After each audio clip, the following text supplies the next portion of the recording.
So guys, good evening all of you and let's start with your financial system. See guys, last lecture में हमने ये देखा कि finance क्या होता है, तो इट्स अ बैकबोन, ये बैकबोन है किसी भी इकोनॉमी का, ठीक है। फाइनेंस मतलब मैनेजमेंट ऑफ मनी। कौन मैनेजमेंट करता है? पैसा किसको चाहिए? सबको चाहिए, बहुत इंडिविजुअल को चाहिए, बिजनेस हाउसेस को चाहिए, साथ ही साथ गवर्नमेंट को भी तो चाहिए, पैसा सबको चाहिए, ठीक है। अच्छा, अगर इंडिविजुअल से अगर आप लोन ले रहे हो, अगर मुझे पैसा चाहिए और मैंने किसी इंडिविजुअल से लिया तो that will be my personal finance. अगर मैंने किसी कंपनी से लिया, जैसे L&T फाइनेंस कंपनीज है, तो वो कॉर्पोरेट फाइनेंस हो जाएगा। और अगर मैंने पब्लिक से लिया तो वो क्या हो जाएगा? Public finance. जैसे मैंने शेयर वगैरह लिया हमारी कंपनी ने, ठीक है। फिनेंशियल सिस्टम जो कंट्री की, वो रिस्पॉन्सिबल होती है for mobilization and allocation of fund, मतलब utilization and allocation of funds. कहाँ से फंड आना है, कहाँ जाना है, ये सारा चीज़ें जो है फिनेंशियल सिस्टम, कंट्री की फिनेंशियल सिस्टम उसके लिए रिस्पॉन्सिबल होती है। डन। तो मतलब this helps in creation of wealth. जितना अच्छा हमारे पास में पैसा होगा, जितना इंडिया के पास में फिनेंशियल सिस्टम उसका जितना स्ट्रांग होगा ना, इसका मतलब है कि हमारी कंट्री का इकोनॉमी का डेवलपमेंट उतना ही स्ट्रांग होगा। Clear this part? यहाँ तक तो अपन ने ऑलरेडी कर लिया था, ठीक है। Now let's come to a financial system. क्या होता है गाइस? फिनेंशियल सिस्टम, जहाँ पे हम लोग सबसे पहले पढ़ने वाले हैं कि what is your financial market. Financial market क्या होता है? आ जाओ। What do you mean by this term financial market? Guys, ऐसा मार्केट जहाँ पे सारे फिनेंशियल असेट्स बेचे जाते हैं। मैडम, फिनेंशियल असेट्स मतलब क्या? फिनेंशियल असेट्स मतलब जैसे कि तुम्हारा बॉन्ड्स हो गया, शेयर हो गया, डेरिवेटिव्स हो गया, ये सारे तुम्हारे डेरिवेटिव्स क्या होते हैं पता है? जैसे कि कॉल ऑप्शन, पुट ऑप्शन, ठीक है, forward contract, future contract. Madam ये क्या होते हैं? ये ना शेयर मार्केट में ना इस तरह से डीलिंग्स होती हैं, ठीक है। जैसे हम लोग आज से 3 महीने बाद में शेयर का प्राइस इतना होगा, हम लोग फॉरवर्ड कॉन्ट्रैक्ट ले सकते हैं, हम फ्यूचर का कॉन्ट्रैक्ट ले सकते हैं, हम कॉल ऑप्शन, पुट ऑप्शन ले सकते हैं। दैट डिपेंड्स, ठीक है। वो अभी आपके सिलेबस में नहीं, बट अभी आप सिर्फ इतना समझो कि किसी एक शेयर्स की वैल्यू पे, मतलब ये किस पे डिपेंड करता है, बताना मुझे। शेयर की वैल्यू 3 महीने बाद क्या होगी, मतलब अंडरलाइंग असेट क्या है? शेयर को लेके ही तो पूरा खेल हो रहा है। यस और नो? तो इसे आप क्या बोलोगे? इस फॉरवर्ड कॉन्ट्रैक्ट की वैल्यू किस पे डिपेंड होगी? शेयर की प्राइस पे ही डिपेंड होगी। ये फ्यूचर्स की वैल्यू किस पे डिपेंड होगी डियर? ये जो भी फॉरवर्ड फ्यूचर के जो कॉन्ट्रैक्ट्स होते हैं, पहले सिर्फ समझो डेरिवेटिव मतलब क्या। शेयर की वैल्यू पे ही डिपेंड होगी, मतलब कहना इसे डिराइव होगी डेरिवेटिव। ये जो कॉन्ट्रैक्ट्स है, ठीक है, इस these are known as your derivatives. Clear? Because ये शेयर की वैल्यू पे ही से ही डिराइव होती है। बोलो जी, ये पार्ट क्लियर है एवरीवन? डेरिवेटिव मतलब गई, जैसे तुम गोल्ड बॉन्ड्स लेते हो, ठीक है, वो गोल्ड बॉन्ड किस पे डिपेंड होता है? उसकी प्राइसेस बढ़ेगी कम होगी कैसे? एक्चुअल गोल्ड की वैल्यूज पे डिपेंड होगा वो। यस और नो? तो उस मोमेंट पे तुम्हारा जो गोल्ड है वो क्या हो जाएगा? अंडरलाइंग असेट हो जाएगा। डिराइव, वो जो गोल्ड बॉन्ड्स की वैल्यू डिराइव होती है फ्रॉम योर गोल्ड से डिराइव होती है। Got it? डेरिवेटिव समझ में आया? अभी ये सब नहीं समझेगा अंडरलाइंग असेट क्या होता है, तो कुछ नहीं समझेगा, बट इतना तो समझा कि इसकी वैल्यू, ये कुछ होते हैं बॉन्ड, ये जो फॉरवर्ड फ्यूचर्स, ये सब कुछ होते हैं जो शेयर मार्केट में इसकी ट्रेडिंग होती है, कॉल ऑप्शन, पुट ऑप्शन, इसकी वैल्यू शेयर की प्राइस पे ही डिपेंड होता है। या गोल्ड बॉन्ड की प्राइस गोल्ड की वैल्यू पे से ही डिराइव होती है। ये तो क्लियर हुआ, डिराइव हुआ, ये वर्ड क्लियर हुआ कि derivative, derive. Clear? Yes, okay. तो ये ऐसा मार्केट है डियर जहां पे सेल और परचेज करते हो तुम। फिनेंशियल मार्केट मतलब फिनेंशियल असेट्स ही तो बेचोगे, और क्या बेचोगे? जैसे कि bond, stocks, derivatives, government securities, government के जो शेयर्स है वो भी, foreign currencies is undertaken. Done? These market, अच्छा ये मार्केट कैसे चलते हैं? Operate through banks. कई बार बैंक से चलते हैं, कई बार नॉन बैंकिंग फाइनेंशियल इंस्टीट्यूशन से चलते हैं, कई बार ब्रोकर्स, कई बार म्यूचुअल फंड, कई बार डिस्काउंट हाउसेज, ये सारे थ्रू चलते हैं सारे, ठीक है। ये मार्केट इन सब के थ्रू चलते हैं, मतलब बैंक्स के through, non banking financial institutions के थ्रू, ब्रोकर्स के थ्रू। अरे गाइस, अगर आपको शेयर खरीदना है, ठीक है, किसी भी कंपनी का अगर आपको शेयर खरीदना है तो मुझे बताओ आप किसके पास जाओगे?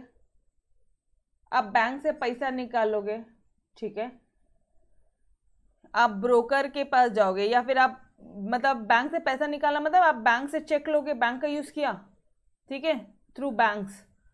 आप या तो ब्रोकर या म्यूचुअल फंड्स के पास जाओगे। म्यूचुअल फंड में देखो अभी सब लोग SIPs ओपन करते हैं, म्यूचुअल फंड में इन्वेस्टमेंट करते हैं, यस और नो?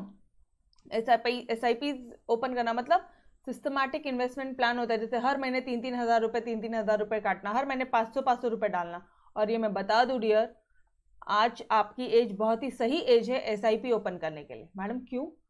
500 रुपये से भी SIP ओपन होती है, महीने का सिर्फ 500 रुपये तो अपन बचा सकते हैं। प्लीज़ डू इट, कर लेना, ठीक है, आपको बाद में बहुत फ़ायदा होगा। आपको मालूम पड़ेगा कि वो 500 रुपये जो महीने का अपन डाल रहे थे, ठीक है, उसको कुछ 25 ईयर्स तक उसकी कुछ सेविंग होने के बाद में 25 साल बाद में वो लिटरली क्रोर्स में मिलता है आपको, ठीक है। तो आप आपके जो भी एक कोई होगा पहचान में तो आप उनसे पूछना, एंड प्लीज़ डू एक बार इसके बारे में सर्च करो, इसको ज़रूर ओपन करना, ठीक है। राइट एज यही है, 18 साल तक हो जाना चाहिए, एक तो SIP ओपन होना चाहिए, ठीक है जी। चलो, तो आपने क्या किया, आपने चेक दिया ये ब्रोकर को, ये म्यूचुअल फंड के जो एजेंट्स हैं उनको कि भाई सर आप मेरा SIP ओपन कर दो। उसने क्या किया, उसने आपके नाम से आगे एप्लीकेशन दे दिया कि भाई इस बंदे को ये कंपनी के शेयर्स चाहिए। तब देख रहे हो यहाँ पे कितने सारे लोग यहाँ पे इन्वॉल्व है, कुछ ब्रोकर इन्वॉल्व है, कुछ म्यूचुअल फंड है, कुछ डिस्काउंट हाउसेज है। क्लियर? सीरियसली 500 रुपये कम से कम आराम से बहुत जन्नत होता है, मतलब सच में इट्स वेरी वर्दी। मुझे बहुत लेट बताया था जब हम लोग CA फाइनल में थे, तब हमारे फाइनेंस वाले जो प्रोफेसर थे जो हमें SFM पढ़ा रहे थे उन्होंने बताया था, तो वो मैं आज ही था आपको बता दूं ताकि अच्छा हो जाएगा, ठीक है। चलो जी, नाउ इंडियन फाइनेंशियल सिस्टम, मतलब इंडियन फाइनेंशियल सिस्टम, यहाँ पे क्या क्या आ जाएंगे, फाइनेंशियल इंस्टीट्यूशन आएगा, फाइनेंशियल मार्केट आएगा, फाइनेंशियल इंस्ट्रूमेंट्स आएंगे। मैडम इंस्ट्रूमेंट्स मतलब अरे बाबा ये वही है, बॉन्ड्स, शेयर्स, और फाइनेंशियल सर्विसेज होगी, इसके अलावा तो कुछ नहीं है। कोई भी फाइनेंशियल सिस्टम है, इंडियन फाइनेंशियल सिस्टम के लिए 4 टाइप्स है। एक है फाइनेंशियल इंस्टीट्यूशन खुद, एक है पूरा मार्केट, एक है ऐसा बंदा जो फाइनेंशियल सर्विसेज दे रहा है तुमको, वो है ब्रोकर या फिर वो है तुम्हारा म्यूचुअल फंड, ठीक है। और फाइनेंशियल इंस्ट्रूमेंट मतलब बॉन्ड, शेयर्स, SIPs, ये सारे क्या हो गए, ये तुम्हारे ये उनके प्रोडक्ट्स हो गए, ये इंस्ट्रूमेंट्स हो गए। Clear everyone? चलो थोड़ा सा डिटेल में आओ, थोड़ा सा जब अपन और डीप में चलेंगे तो बहुत मस्त तरह से चैप्टर समझेगा, ठीक है। अब कोई भी तुम्हारा फाइनेंशियल मार्केट है ना, उसको तुम लोग 2 टाइप में डिवाइड कर सकते हो। एक है तुम्हारा मनी मार्केट, एक है तुम्हारा capital market. Madam money market क्या होता है, अब भी पता चल जाएगा, पहले तो समझो। फाइनेंशियल मार्केट, ये जो मार्केट है ना, इसी के 2 टाइप है। इंडियन फाइनेंशियल सिस्टम के कितने टाइप्स हैं, इंडियन फाइनेंशियल इंस्टीट्यूशन खुद, ठीक है, पूरा मार्केट जो सर्विसेज दे रहे हैं वो लोग, जैसे ब्रोकर्स हो गए, म्यूचुअल फंड हो गए, financial services, and lastly your वो लोग क्या दे रहे हैं, इंस्ट्रूमेंट दे रहे हैं, शेयर्स हो गया, बॉन्ड हो गया, डिबेंचर्स हो गए, ठीक है, फाइनेंशियल इंस्ट्रूमेंट। Clear everyone? और ये फाइनेंशियल मार्केट के फर्दर 2 टाइप्स होते हैं, that is your money market as well as your capital market. Money market हमेशा ध्यान रखना एक शॉर्ट टर्म मार्केट होता है, capital market is your long term market, ये मैंने पहले भी बताया है। क्लियर? चलो आ जाओ। Now structure of money market. Structure of money market madam मतलब स्ट्रक्चर मतलब अरे मनी मार्केट का स्ट्रक्चर क्या है, मैंने अभी तो बताया, शॉर्ट टर्म मार्केट है तो बस वैसे ही पढ़ो ना। यहाँ पे पैसा लेना और पैसा देना, ये ऐसा मार्केट है जहाँ पे लेना और देना छोटे समय के लिए होता है, शॉर्ट टर्म फंड्स होते हैं, मतलब थोड़े समय के लिए होता है। It is a market for near money, मतलब बस पैसा मिलने ही वाला है, नियर मनी है, 6 महीने में पैसा मिल जाएगा, 12 महीने के अंदर अंदर, 11 महीने में पैसा मिल जाएगा, 10 महीने में मिल जाएगा, नियर मनी है। समझ में आ रहा है? That is short term instrument, जैसे कि ट्रेड बिल्स, गवर्नमेंट की सिक्योरिटीज, प्रोमिसरी नोट्स, ठीक है, ये अपने अकाउंट में पड़ा है, प्रोमिसरी नोट, गवर्नमेंट के शेयर्स, बेचोगे तो पैसा मिलेगा या नहीं मिलेगा गाइस? तुरंत मिलेगा। ट्रेड बिल्स ऑफ एक्सचेंज दिया, बिल्स रिसीवेबल, 3 महीने के अंदर अंदर बिल्स रिसीवेबल से पैसा मिलता है। अगर अकाउंट में चैप्टर हुआ है तो सब समझेगा, ठीक है। Now all this instrument are highly liquid, मतलब एक हाथ दे एक हाथ पैसा दे मेरे को। बिल रिसीवेबल पड़ा है आपके पास में, जाओ बैंक में जाके डिस्काउंट करा के लेकर आओ। थोड़ा बहुत बैंक चार्जेस काटेगी, मान लो 10,000 रुपये का बिल है तुम्हारे पास में, 500 रुपये बैंक लेगी यार, 9,500 रुपये अभी के अभी मिल रहे हैं हाथ में। समझ में आ रहा है? Did you got it? Okay, तो all these instrument are highly liquid, less risky, बहुत कम रिस्क है क्योंकि तुरंत पैसा मिलता है, and easily marketable with maturity period of 1 year और लेस देन 1 ईयर। मैक्सिमम कितना होता है? 1 ईयर से कम। हमेशा ध्यान रखना, money market near money, highly liquid होता है, लेस रिस्की होता है। उसके बाद में जो उसका पीरियड होता है, शॉर्ट टर्म फंड्स के हम लोग इसमें कंसिडर करते हैं, इसका जो पीरियड होता है it's maximum up to 1 year, मतलब लेस देन 1 ईयर और 1 ईयर दोनों चलता है।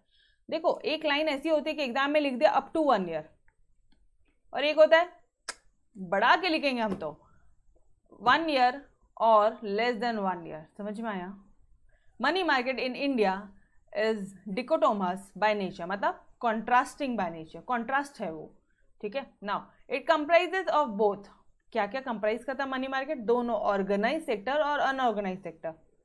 देखो 2 मार्केट पढ़ रहे हो अभी आप, एक पढ़ रहे हो मनी मार्केट, दूसरा पढ़ रहे हो कैपिटल मार्केट, ठीक है। ओके, मनी मार्केट में 2 सेक्टर्स है, एक है ऑर्गेनाइज सेक्टर और दूसरा है unorganised sector. Dear, organised sector में ये 7 टाइप्स है आपके, और अनऑर्गेनाइज सेक्टर अपन बाद में देखेंगे। सबसे पहले अपन क्या कर रहे हैं? Organised sector. Okay, organised sector मतलब जैसे तुम्हारे घर में देखो एवरीथिंग इज ऑर्गेनाइज, सबसे बड़े दादाजी, फिर डैडी, ठीक है, फिर सबसे मेन डिसीजन अपने दादाजी लेते हैं, दादाजी नाना जी जो भी है घर के बड़े, फिर उसके बाद में हमारे डैडी लेंगे, फिर कौन लेगा? अगर ये नहीं है तो फिर कौन लेगा? नेक्स्ट स्टेप कौन ले सकते हैं? अपने डैडी ने ले लिया, अगर फिर मम्मा ले सकती हैं, मम्मा के बाद में बड़ा भाई, फिर बड़ी बहन, फिर अपन हम आते हैं। यस और नो? क्लियर? उसी तरह से ये जो स्ट्रक्चर है मनी मार्केटर का, जो स्ट्रक्चर है ये सारा स्ट्रक्चर ऑर्गेनाइज है। मतलब ये है हमारे बैंकों के पप्पा, बैंकों के पप्पा है ये, ठीक है। मतलब RBI head of the banks, apex bank, apex मतलब क्या होता है? हेड, ठीक है। उसके बाद में आती है तुम्हारी कॉमर्शियल बैंक, जो कॉमर्शियल, गाइस मुझे एक बात बताओ, कॉमर्शियल कॉम्प्लेक्स मतलब क्या होता है? ऐसा कॉम्प्लेक्स जहां पे प्रॉफिट कमाने के लिए लोग बैठे। तो कॉमर्शियल बैंक मतलब क्या होगी? ये बैंक ऐसी है जो प्रॉफिट, पैसा कमाने के लिए बैठी है। फिर कोऑपरेटिव बैंक, यहाँ पे ये ऐसी बैंक है जो एक दूसरे को हेल्प करती है। क्लियर है? ठीक है। फिर डेवलपमेंट फाइनेंशियल इंस्टीट्यूशन, ये ऐसे फाइनेंशियल इंस्टीट्यूशन है जो डेवलपमेंट पे फोकस करते हैं। इन्वेस्टमेंट फाइनेंशियल इंस्टीट्यूशन जो इन्वेस्टमेंट पे फोकस करते हैं। Then comes your regulated financial intermediaries. Regulated financial intermediaries मतलब वैसे चिंता मत करो, ये अभी मैं सिर्फ आपको पॉइंट्स बता रही हूँ, थोड़ा बहुत भी समझा, 0.1% समझा तो भी सफिशिएंट है, नंबर ऑफ टाइम्स रिपीट होगा अभी तो, ठीक है। दिस चैप्टर ये आपको बहुत टफ लगता है, बहुत लेंदी चैप्टर है आप लोगों के हिसाब से, बट यही चैप्टर में तुम सबसे ज्यादा इंजॉय करोगे, ठीक है। Now regulated money financial intermediaries मतलब अरे ये जो होते हैं ना, ब्रोकर्स हो गए तुम्हारे, म्यूचुअल फंड्स हो गए, ठीक है, दीज आर इंटरमीडिएट, ये बीच वाले लोगों का काम करते हैं। कंपनी से शेयर लेके हम तक पहुंचाते हैं, इधर का इधर करते हैं और यहाँ से पैसा लेके उनको देते हैं। तो इंटरमीडिएरीज बोलूँ मैं इनको, बीच वाले लोगों को इंटरमीडिएरीज बोलूँ। Regulated financial intermediaries, what do you mean by this term now regulated? Guys इनके ऊपर भी एक एक्ट है, इनको भी कुछ रूल्स एंड रेगुलेशंस कंप्लाई करने पड़ते हैं, कुछ रेगुलेशंस है जो इनको फॉलो करने पड़ते हैं। सेबी रेगुलेशन देता है इनको, कौन देता है बताना? सेबी इनको रेगुलेट करता है। सेबी क्या होता है मैम? अब बोलो, ये सही टॉपिक पूछा है। सेबी क्या होता है? Securities exchange board of India. Clear? And then comes your discount and finance house of India, जो ना डिस्काउंटिंग का काम करता है, ये मैं आपको आगे बताऊंगी। चलो अभी सिर्फ इसका फॉर्मेट समझो। ऑर्गेनाइज सेक्टर मतलब क्या? सबसे पहले अपने दादाजी, कौन? आरबीआई। अरे अपने पापा, बैंकों के पापा बैठे होते हैं। फिर आते हैं कॉमर्शियल बैंक्स, ठीक है, फिर आती है कोऑपरेटिव बैंक, फिर आते हैं कुछ डेवलपमेंट फाइनेंशियल इंस्टीट्यूशन। एक नंबर यार, पूरा तो याद ही हो गया तुमको। कुछ ऐसी फाइनेंशियल इंस्टीट्यूशन है जो डेवलपमेंट के लिए बैठी है, ऐसे इंस्टीट्यूशन है जो इन्वेस्टमेंट के लिए बैठी है। फिर आ जाएंगे तुम्हारे फाइनेंशियल इंटरमीडिएट लेकिन रेगुलेटेड वाले, और देन आएगा तुम्हारा योर DFHI। सीक्वेंस भी लर्न हुआ क्या? 0.1% कानों में गया, मोर देन इनफ है मेरे लिए। बोलो यस, ओके। नाउ अब अपन अपने दादाजी के बारे में पढ़ते हैं, ठीक है। आरबीआई, आरबीआई क्या है guys? Central bank of India है। कौन है वो? सेंट्रल बैंक ऑफ इंडिया, मतलब बैंकों की बैंक है रे, पूरे एंटायर बैंकिंग सिस्टम का सबसे बड़ा हेड कौन है? RBI, reserve bank of India. समझ में आना? इसकी एग्जाम भी उतनी टफ होती है, अगर प्रिपेयर कर रहे हो तो बहुत तोड़ है यार, सीरियसली गो फॉर इट, ठीक है। ये सारे professional courses, CA, CS, CMA, ठीक है, I mean I am not denying it, बिंदास आपने करना चाहिए। आरबीआई की एग्जाम्स नॉर्मल, SBI या ये सब नहीं बोल रही हूँ मैं, हाँ नॉर्मल तुम्हारा IBPS नहीं बोल रही हूँ। Fight for this. अगर बैंकिंग कर रहे हो तो इसमें यहाँ घुसना, अगर CA, CS वगैरह CMA में करोगे तो यहाँ जाओ, ठीक है। BCom MCom मत करना, फिर यहाँ जाओ। बैंकिंग के सेक्टर में जाना है तो आरबीआई में जाओ, इंश्योरेंस सेक्टर में जाना है तो आप बोर्ड में जाने की कोशिश करो, IDA में जाने की कोशिश। उसकी एग्जाम्स होती है, स्टेप बाय स्टेप एग्जाम्स होती हैं, ठीक है। और अच्छा खासा पेमेंट होता है, लाखों में होता है, ये मैंने ऑलरेडी आप लोगों को बता दिया है, एक अपन ने सेशन कंडक्ट किया था। चलो ना, RBI is the central bank of India, it is called the apex of the banking system. Banking system का पूरा अपेक्स है, पूरे बैंकिंग्स का अपेक्स है, ठीक है। Done, clear? Now it's responsible for regulating money market, मतलब जो आरबीआई है वो रिस्पॉन्सिबल है कि वो मनी मार्केट को रेगुलेट करती है। मतलब मनी मार्केट को कही दिए, जो शॉर्ट टर्म फंड्स वाला जो मार्केट था, छोटे समय वाला मार्केट, ठीक है, 1 साल से कम वाला जो मार्केट था, उसको कौन रेगुलेट करता है? आरबीआई करती है। कौन करता है? आरबीआई रेगुलेट करती है। ये समझा एवरीवन? आरबीआई किस पे सेटअप हुई थी? हिल्टन यंग कमीशन के रिकमेंडेशन पे आरबीआई को सेटअप किया था। ये बैंकों को गाइड करती है। आरबीआई क्या करती है पता है क्या? आरबीआई गाइड करती है बैंकों को, जैसे अपने दादाजी लोग गाइड करते हैं ना अपने डैडी लोगों को, चाचा जी लोगों को, वैसे ये भी गाइड करती है अपने बैंक्स को कि तुम ऐसे ऐसे काम करो, इनका क्या स्टैट्यूटरी फंक्शन होना चाहिए, ये आरबीआई डिसाइड करती है, ठीक है। और फर्स्ट टाइम 1935 में आरबीआई ने प्राइवेट बैंक्स को ऑथराइजेशन दिया, और तब से बैंक जो है वो प्राइवेट भी आने लगी। पहली प्राइवेट बैंक थी आपकी ICICI, ठीक है। ये आपको पता है? नहीं पता तो अभी बता दिया। ऑन 1 अप्रैल 1935, आपको लिखना नहीं, एग्जाम में आएगा नहीं, जस्ट मैंने आपको बताया, ठीक है। In 1935 RBI commences its operation as private share holder bank. RBI ने एक प्राइवेट शेयर होल्डर बैंक के तहत अपने ऑपरेशन भी शुरू किए, मतलब प्राइवेट बैंक को भी permission they the. In short इसका इतना मतलब है। इट वॉज नेशनल, मैम ये डेट्स याद रखने हैं, हाँ जी डेट्स याद रखने हैं, नो ऑप्शंस, ठीक है। It was nationalise on 1 January 1949 and it is the most important constituent of MM मतलब क्या? आपसे पूछना है मुझे, MM मतलब क्या? बताती हूँ, सब बताती हूँ। स्टैट्यूटरी मतलब बताती हूँ, MM मतलब क्या पहले बताओ? Money market, yes exactly, MM मतलब मनी मार्केट, ठीक है, ओके। नाउ स्टैट्यूटरी फंक्शन मतलब क्या होता है आनंद? ऐसा फंक्शन है जो एक्ट डिफाइन करता है बैंकिंग्स को, बैंक को बैंकिंग रेगुलेशन एक्ट फॉलो करना पड़ता है। बैंकिंग रेगुलेशन एक्ट 1949 है, ये फॉलो करना पड़ता है। ये एक्ट में जो दिया है वो फॉलो करना पड़ता है, मतलब ये जो स्टैच्यू में जो दिया है वो फॉलो करना पड़ता है। Guys act and statue is one and the same thing. तो जो एक्ट में जो फंक्शन दिए हैं, जो स्टैच्यू में जो फंक्शन दिए हैं, वो स्टैट्यूटरी फंक्शन इनको अप्लाई करने पड़ता है। डन, चलो आ जाओ फटाफट से। क्या क्या बोलोगे आप आरबीआई के बारे में? क्या बोलोगे? सेंट्रल बैंक है रे भाई, वो अपेक्स है बैंकिंग सिस्टम का, पूरे बैंकिंग सिस्टम का अपेक्स है, ठीक है। और क्या बोलोगे मैडम याद ही नहीं आ रहा हमको, तो रीड आउट नहीं करोगे तो कैसे याद आएगा। वो पूरे मनी मार्केट को वो रेगुलेट करता है, पूरे मॉनेटरी मार्केट को रेगुलेट करता है, मनी मार्केट को, ठीक है। और अभी आप मनी मार्केट ही पढ़ रहे हो, ठीक है। मनी मार्केट में ऑर्गेनाइज सेक्टर पढ़ रहे हो और अनऑर्गेनाइज सेक्टर, दो है यहाँ पे, यस और नो। अरे यस ना बाबा, मनी मार्केट के ही दो टाइप्स पढ़ रहे हो आप। यहाँ पे लिखो, चार्ट बना रहे हो तो यहाँ पे लिखो ऑर्गेनाइज सेक्टर और अनऑर्गेनाइज सेक्टर, ठीक है। ये सेक्टर पढ़ रहे हो आप मनी मार्केट का, उसमें इतने सारे पार्ट्स हैं, ठीक है। पहला है आपका RBI, commercial bank, cooperative bank, development करना है, फिर फाइनेंशियल इंस्टीट्यूशन, फिर इन्वेस्टमेंट फाइनेंशियल इंस्टीट्यूशन, बाद में फाइनेंशियल इंटरमीडिएट आ गए, फिर आपका डीएफएचएल आ गया, ठीक है। नाउ अपन ये रिवाइज कर रहे थे, आरबीआई सेंट्रल बैंक है, वो अपेक्स है बैंकिंग सिस्टम का, वो मनी मार्केट को रेगुलेट करता है भाई। अच्छा, उसके बाद में ये कौन था, हिल्टन यंग कमीशन था, उन्होंने ये जो है इन्होंने रिकमेंड किया था कि भाई आप आरबीआई सेटअप करो, तो आरबीआई वो setup on the recommendation of Hilton young commission, ठीक है। उसके बाद में वो क्या करता है, ये प्रोवाइड करता है स्टैट्यूटरी फंक्शन कि ये बैंक जो बनी है इसने क्या काम करना चाहिए, तो ये बैंक ने जो बैंकिंग रेगुलेशन एक्ट में जो दिया है वही काम करने हैं, ठीक है। आप अपने मन से कुछ तो भी नहीं कर सकते, ओके।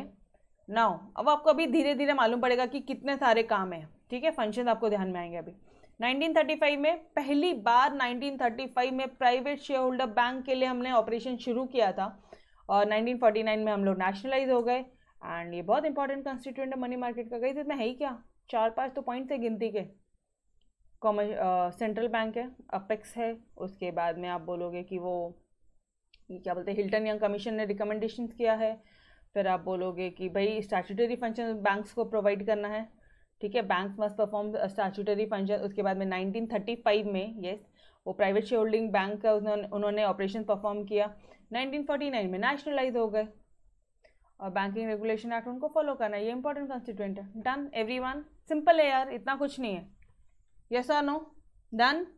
ये अच्छी तरह से याद करना, आरबीआई का एक क्वेश्चन एग्जाम में बनता है, आरबीआई या कॉमर्शियल बैंक या कोऑपरेटिव बैंक का एक क्वेश्चन एग्जाम में बनता ही है, ठीक है जी, ओके। तो guys we will stop till here, इसके आगे कल कंटिन्यू करते हैं, ठीक है, चिंता मत करो, थोड़ा सा लेट हो गया आज, कोई ना, ठीक है, ओके। तो bye everyone, bye bye, take care, खुदा हाफिज।